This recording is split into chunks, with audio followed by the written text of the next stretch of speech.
சமூக ஆர்வலரான அன்னை வி.ஜி. சரவணன் அவர்கள் கடந்த 4 ஆண்டுகளுக்கு மேலாக ஸ்ரீவைகுண்ட தொகுதி மற்றும் அதன் சுற்று வட்டார பகுதிகளில் உள்ள ஆதரவற்ற ஏழை எளியவர்களுக்கு இல்லம் தேடி மதிய உணவு மற்றும் இரவு உணவு திட்டத்தை ஏற்படுத்தி உணவு வழங்கி வருகிறார்.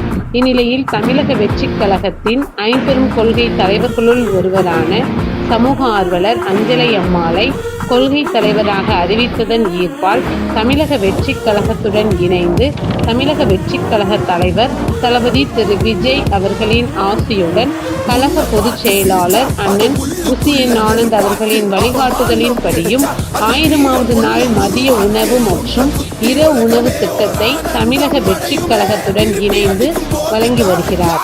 22/8/2025 இன்று 1165வது நாளாக ஏரல், உண்டியலூர், ஸ்ரீவைகுண்டம், கோட்டைக்காடு, சிறுதண்டநல்லூர் மற்றும் கீழமங்கலக்குறிச்சி அதன் சுற்று வட்டார பகுதிகளில் உள்ள 158 ஆதரவற்ற ஏழை எளியவர்களுக்கு தமிழக வெற்றிக் கழகம் தூத்துக்குடி மேற்கு மாவட்டம் சமூக ஆர்வலரான அன்னை வி.ஜி. சரவணன் அவர்களின் சார்பில் மதிய உணவாக முட்டையுடன் கூடிய சாம்பார் சாப்பாடு வழங்கப்பட்டது.